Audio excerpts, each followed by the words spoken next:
नमस्कार शेतकरी बंधूंनो.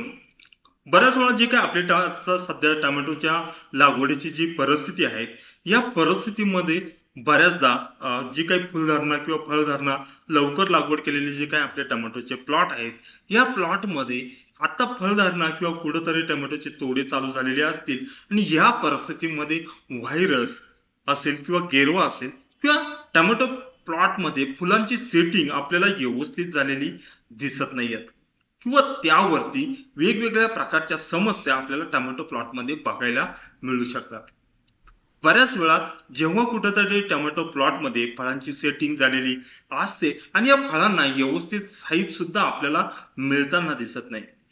मग बऱ्याच वेळा या ज्या काही 2 ते 3 समस्या आहेत, या समस्यांवरती नेमके कारण काय आहेत आणि या कारण आपण कारण कशामुळे घडतात किंवा या समस्या कोणत्या गोष्टीमुळे आपल्या प्लॉटमध्ये बघायला मिळतात आणि त्यावरती उपाययोजना काय करायच्या आहेत, हेच आपल्याला ह्या व्हिडिओमध्ये सविस्तर समजून घ्यायचं आहे. शेतकरी बांधवांनो, सध्या टोमॅटो पिकामध्ये असलेल्या या समस्या जर तुमच्या प्लॉटमध्ये दिसत असतील आणि त्या व्यवस्थित जाणून घ्यायच्या असतील तर या व्हिडिओला तुम्ही शेवटपर्यंत बघा. बऱ्याच वेळा जर तुमच्या प्लॉटमध्ये या समस्या दिसत असतील आणि तुम्ही काय काय उपाययोजना केल्या आहेत, हे मला कॉमेंटमध्ये सुद्धा सांगायला विसरू नका. शेतकरी बांधवांनो, जर विचार केला टोमॅटो पिकामध्ये व्हायरस असेल, गेरवा असेल किंवा फुलगळ नेमके का होते, हे आपण या व्हिडिओमध्ये सविस्तर समजून घेण्याचा प्रयत्न करणार आहेत. त्याचबरोबर फळांची जी काही वाढ आहेत, ही वाढ अचानक व्यवस्थित सुरुवातीला टोमॅटोचा प्लॉट खूप सुंदर असतो.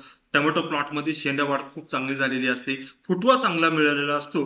पण ज्यावेळेस अचानक कुठंतरी झाडावरती फळाची सेटिंग होते आणि सेटिंग झाल्यानंतर जेव्हा फळ फुगायला सुरुवात होते आणि ह्याच परिस्थितीमध्ये आपल्याला टोमॅटो पिकामध्ये फळाची वाढ थांबलेली दिसते.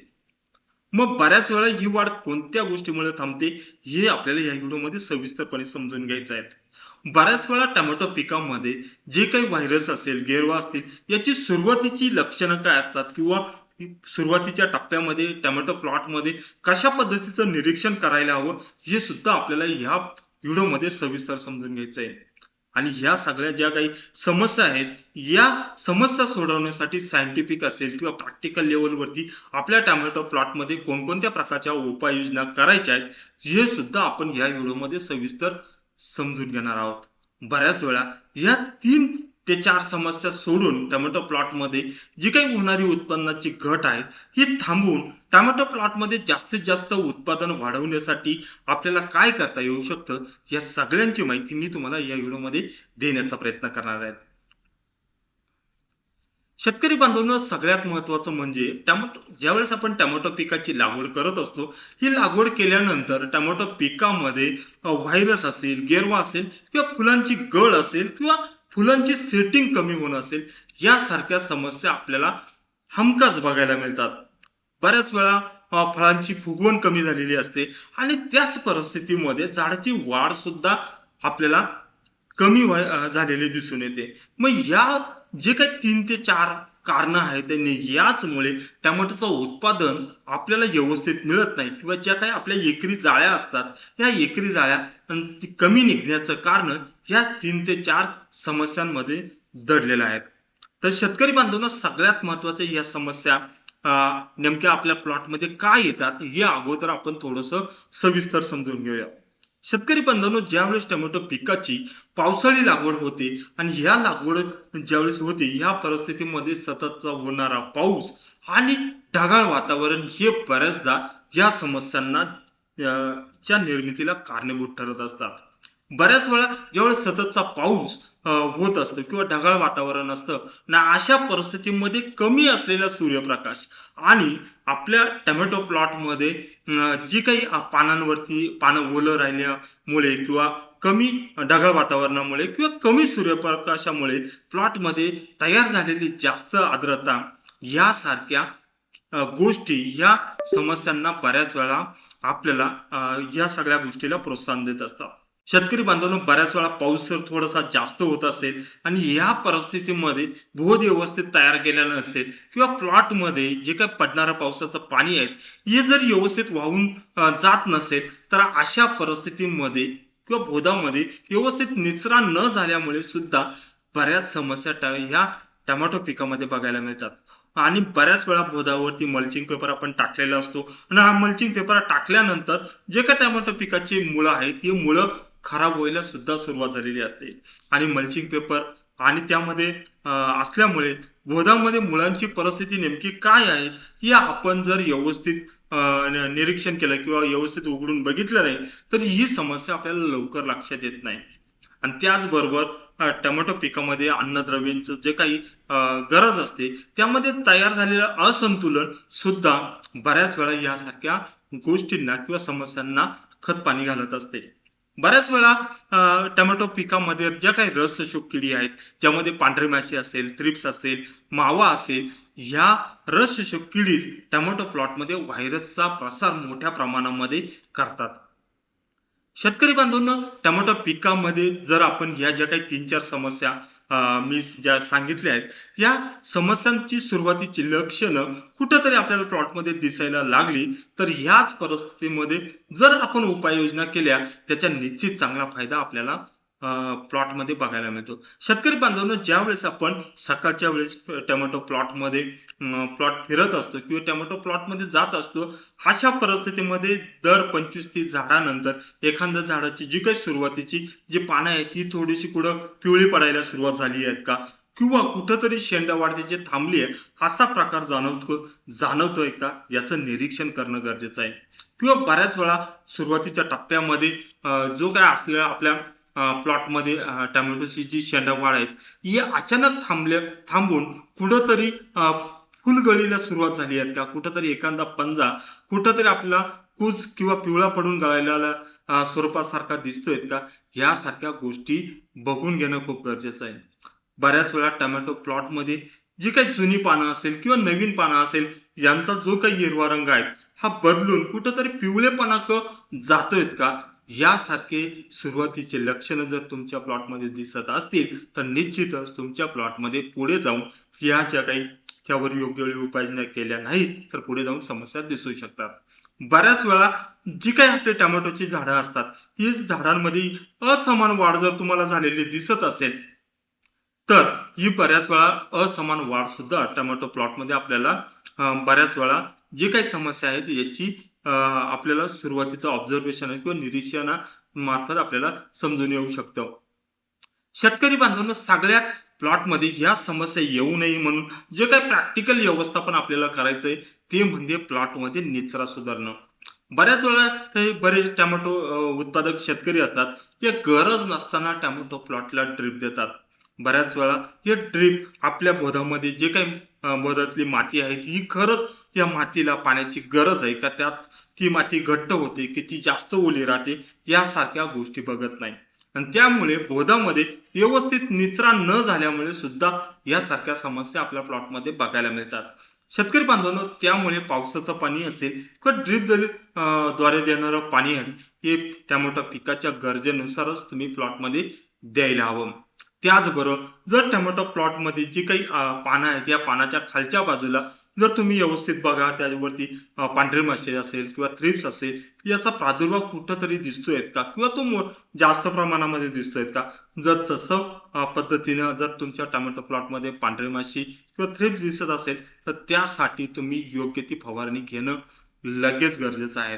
आणि बऱ्याच वेळा टोमॅटो प्लॉट मध्ये फवारणी घेताना जे काही टोमॅटोची झाडं आहेत ही ओली नसावीत. बऱ्याचदा कोरड्या वातावरणामध्ये तुम्ही व्यवस्थित टोमॅटो या रस शोषक किडींसाठी फवारणी घेणं फायदेशीर ठरतं. बऱ्याच वेळा टोमॅटो प्लॉट मध्ये येलो स्टिकी पॅड असतील यांचा वापर जरी सुरुवातीच्या टप्प्यामध्ये तुम्ही केला त्याचा सुद्धा तुम्हाला चांगल्या पद्धतीचा फायदा मिळतो. शेतकरी बांधवांनो, टोमॅटो पिकामध्ये एक विचार करताना बऱ्याच वेळा जी काही टोमॅटोची वाढ असते ही वाढ होत असताना जी काही अन्नद्रव्य आहेत ते वाढीच्या अवस्थेनुसार बदलत असतात. मग जर तुमची फुलधारणा असेल या परिस्थितीमध्ये पोटॅश, कॅल्शियम, मॅग्नेशियम, फॉस्फरस यासारखे अन्नद्रव्ये या टोमॅटो प्लॉटला आपल्या जमिनीतून असेल किंवा फवारणीतून दिली जात आहेत का, किंवा मागची खताचे तुमचे डोस काय याचा विचार करूनच तुम्ही पुढील निर्णय घ्यायला हवा. शेतकरी बांधवांनो, बऱ्याच वेळा अन्नद्रव्य व्यवस्थापन असेल किंवा पाणी व्यवस्थापन असेल किंवा रोग आणि किडींचं व्यवस्थापन आपण करतोच, पण बऱ्याच वेळा टोमॅटो प्लॉटमध्ये या ढगाळ किंवा पावसाळी वातावरणामध्ये झाडावर अनावश्यक प्रकारचा ताण येऊ लागतो आणि हा ताण आपल्याला व्यवस्थित लक्षात न आल्यामुळे सुद्धा बऱ्याच समस्या आपल्याला उत्पादन घटण्यामध्ये त्या जाणवू शकतात. म्हणून झाडावरती असलेले ताण ओळखणं सुद्धा तितकेच गरजेचं आहे. शेतकरी बांधवांनो, बऱ्याच वेळा तुमच्या प्लॉटमध्ये आपण समजून घेऊया का व्हायरस कशा पद्धतीनं नियंत्रण करायला हवं. शेतकरी बांधवांनो, सगळ्यात महत्वाचं म्हणजे तुमच्या प्लॉटमध्ये जर व्हायरस दिसत असेल तर सगळ्यात महत्वाचं म्हणजे प्लॉट मधली जी काही तुमची तण आहेत ती तण पहिल्यांदा तुम्ही काढून घ्या. बऱ्याच वेळा या तणांवरती सुरुवातीचे जे काही रसशोषक किडी आहेत या राहत असतात आणि ह्या किडींमार्फतच व्हायरस एका टोमॅटोच्या झाडावरून दुसऱ्या टोमॅटोच्या झाडावरती जात असतो. मग अशा परिस्थितीमध्ये टोमॅटोमध्ये जर सुरुवातीच्या टप्प्यामध्ये व्हायरस तुमच्या प्लॉटमध्ये दिसायला लागला असेल तर तुमच्या प्लॉटमध्ये ज्या वाहक किडी आहेत यांचं नियंत्रण करणं गरजेचं आहे. जर तुमच्या प्लॉटमध्ये पांढरी माशी असेल किंवा तुमचे थ्रिप्स असेल, यासाठी जमिनीमधून ऍडमायर असेल किंवा स्लेअर प्रो असेल याची तुमच्या जसं क्षेत्र असेल या हिशोबाने जमिनीतून असेल 700 ते 800 ml पासून 1 लिटर पर्यंत ड्रिप मधून सोडू शकता. याबरोबर तुम्ही मॅग्नेशियम असेल, ह्युमिक ऍसिड असेल, फ्लुइक ऍसिड याचीही वापर त्यामध्ये करू शकता.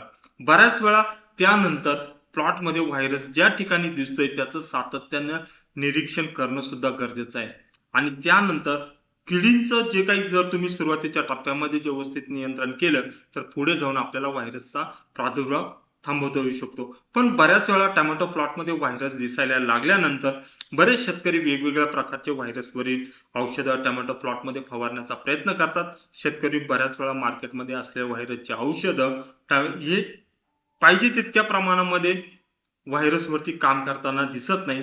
यासाठी सगळ्यात महत्वाचं म्हणजे रस शोषक किडी आणि तणांचं नियंत्रण हाच त्यावरती प्रभावी उपाय ठरू शकतो. बऱ्याच वेळा की बरेच शेतकरी वेगवेगळ्या प्रकारच्या व्हायरस दिसल्यानंतर चुका करतात. यामध्ये कारण नसताना एखादं किंवा गरज नसताना एखादं औषध आपल्या प्लॉटमध्ये फवारण्याचा प्रयत्न करतात किंवा एकाच औषधामध्ये वेगवेगळ्या प्रकारचे औषधं मिक्सिंग करून आपल्या टोमॅटोमध्ये फवारतात. याची सुद्धा तुम्ही खबरदारी घ्यायला हवी. सगळ्यात महत्वाचं म्हणजे मी मगाशीच तुम्हाला सांगितलं, बोधामध्ये पाण्याचा निचरा हा योग्य असणं गरजेचं आहे. जास्त पाणी तुम्ही टाळायला हवं. त्यानंतर बऱ्याच वेळा टोमॅटो पिकामध्ये वेगवेगळ्या प्रकारच्या टॉनिक्स असतील, अमिनो ऍसिड असतील, सीविड असतील, गरज नसताना सुद्धा बरेच शेतकरी टोमॅटो प्लॉट मध्ये फवारतात. त्यामुळे सुद्धा बऱ्याच वेळा काही वेगळ्या समस्या आपल्या प्लॉट मध्ये बघायला मिळतात. म्हणून वाहक किडींकडे दुर्लक्ष करू नका. टॉनिक्सचा वापर योग्य वेळी योग्य पद्धतीनेच करा. संतुलित खतांचा व्यवस्थापन करा. हवामानाचा विचार न करता फवारणी घेणं. बऱ्याच वेळा वेगवेगळ्या हवामानाचा अंदाज आता आपल्याला वेगवेगळ्या मार्फत मिळतोय.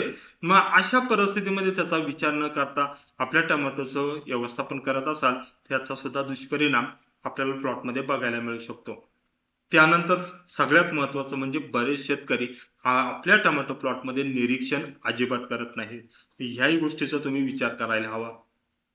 त्यानंतर बऱ्याच वेळा जर ह्या समस्या सोडवायच्या असतील तर बऱ्याच शेतकऱ्यांनी प्लॉटमध्ये योग्य पाणी व्यवस्थापन, रोगकिडी व्यवस्थापन, त्यानंतर तुमचं जे काही मातीचं आरोग्य आहे हे व्यवस्थित ठेवण्याचा प्रयत्न तुम्ही करायला हवा. त्यानंतर बऱ्याच वेळा टोमॅटो प्लॉटमध्ये हवामान आधारित निर्णय घेणं गरजेचं आहे. शेतकरी बांधवांनो, त्यानंतर जे काही तुमचे गेरवा असेल किंवा तुमचा गेरवा असेल किंवा व्हायरस असेल या संदर्भामध्ये काही मोजके स्वरूपाची माहिती मी तुम्हाला या व्हिडिओमध्ये देण्याचा प्रयत्न केलाय. टोमॅटो पिकामध्ये आम्ही ऑनलाईन शेड्यूल असेल किंवा आमच्याकडे बरेच शेड्यूल बुक उपलब्ध आहेत. याचा जर तुम्हाला ही शेड्यूल बुक किंवा टोमॅटो आमची ऑनलाईन कन्सल्टन्सी हवी असेल तर निश्चित या दिलेल्या व्हॉट्सअपवरती संपर्क करा. तुम्हाला दररोज पिकाचं व्यवस्थित असं मार्गदर्शन केलं जाईल. या व्हिडिओमध्ये मी येथे थांबतो. जर व्हिडिओ आवडला असेल तर लाईक जरूर करा आणि व्हायरस असेल किंवा घेरवा असेल किंवा तुमच्या प्लॉटमध्ये फळाची साईज होत नसेल तर तुमच्या प्लॉटमध्ये काही समस्या असतील तर कॉमेंट करायला विसरू नका. शेतकरी बांधवांनो, चॅनलवरती पहिल्यांदा आला असाल तर चॅनल जरूर सबस्क्राईब करा. ह्या व्हिडिओमध्ये मी येथेच थांबतो. अशाच टोमॅटो असेल किंवा इतर भाजीपाला पिकांविषयी अशाच प्रकारचे व्हिडिओ मी देण्याचा प्रयत्न करेल. नमस्कार.